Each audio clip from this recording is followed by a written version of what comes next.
U.S. Secretary of Defense Lloyd Austin is in Israel to persuade the government there to end its high-intensity war and shift to a more focused and limited conflict in Gaza. After landing in Israel, the Pentagon chief met with Israeli Defense Minister Yoav Gallant. Since the war broke out, Austin has been supporting Israel's right to defend itself. However, recently he has become more vocal about the humanitarian crisis in Gaza.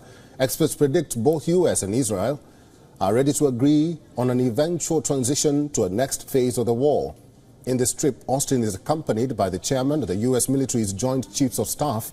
Earlier, both Israeli Prime Minister Benjamin Netanyahu said Israel will fight till it achieves absolute victory. A four-star retired general of the U.S. Army, Austin has overseen U.S. operations in West Asia for several years. He even led the U.S. forces in Iraq, which U.S. defense officials say make him better placed during transition discussions. During his visit to the region, the U.S. Defense Secretary will also announce a new maritime protection force. This comes after a repeated attacks by the Iran-backed Houthi rebels on commercial ships traversing the Red Sea. Media reports claim the naval task force will work to ensure safety for shipping in the Red Sea.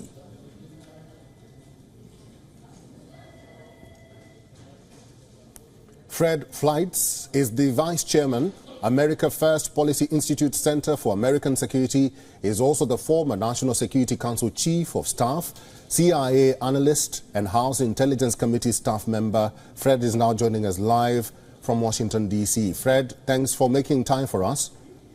Good to be here. Fred, talk to us about U.S. officials making frequent visits to West Asia. Secretary Blinken has been to the region a couple of times.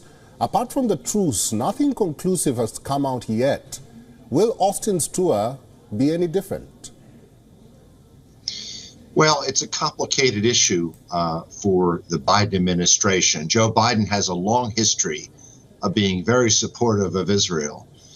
But he's in a situation now where he's facing re-election next year, and a large number of his supporters on the progressive left are dead set against this war. They're protesting against it. There are young people with signs that say Genocide Joe in the streets of New York and Boston.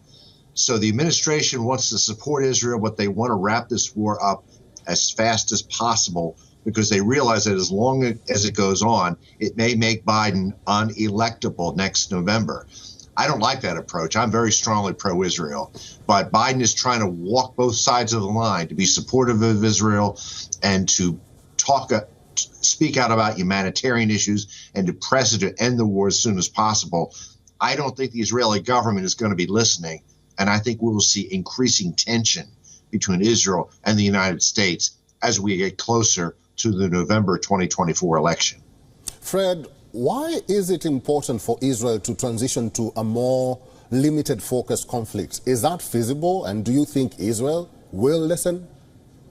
No, I don't think Israel will listen. It's important to the Biden administration for domestic political reasons. But in the view of the Israeli government, Hamas poses an existential threat, and it will not allow Gaza to continue to operate as a terrorist base of operations. With the discovery of these massive underground tunnels and all these missiles and drones, this is something that Israel and the Israeli people are not going to tolerate. I know the world does not like what's going on in Gaza. They don't like the images. But look, war is hell. Hamas started this, and Israel is going to end it. Fred, I know you said you are pro-Israel, but what will make Israel move on from the October 7th attack? It's been 4 months now. All the officials that you speak to always have to make a point of reminding everyone about that tragic incident. But the horrors in Gaza are now gripping the world's eyes. Well, it hasn't been 4 months. This happened in October. And what we saw coming out of Gaza was not just a massive terrorist attack. It was an act of genocide to execute innocent civilians and children and old people and rape of women. And it is just stunning that international women's groups in the United Nations have been almost silent about this. There's been no massive protests. There's been no resolution in the United Nations condemning the violation of women in this horrible attack. So, yes, I talk about this, and I think we want the world to be uncomfortable that these Hamas terrorist monsters did what they did, and we have to stop them from doing this again and go after their supporters wherever they are all over the world. All right, I've been talking to Fred Flights, live from Washington, D.C. Fred, thank you very much for talking to us today. Good to be here. WION is now available in your country. Download the app now and get all the news on the move.